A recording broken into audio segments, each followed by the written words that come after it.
Hindi pa ako masamang tao, magbebenta lang po Graham Ball. Pauwi na ako, tapos may natira pa na isa na Graham, hindi nabenta. Kaya pinakabahan ako. First time ko magbebenta sa G. Pero kay Jen, sabi lang sa Elia. Wala si Elia. Kaya magbebenta lang ako. Magbebenta. Ayun, magandang hapon po. Hindi pa ako masamang tao, magbebenta lang po Graham Ball. Bale, baka gusto nyo po ng Graham Ball. Matamis siya, hindi nakakaumay. Ano siya, marshmallow siya, binalot sa Graham Balls, tas condensed milk. Baka gusto nyo po. Yeah, baka gusto mo. Wag, pass po muna. Sige po.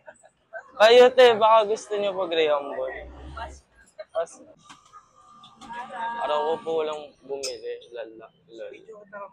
Ibenta ko na lang ito sa... Pwede po dito?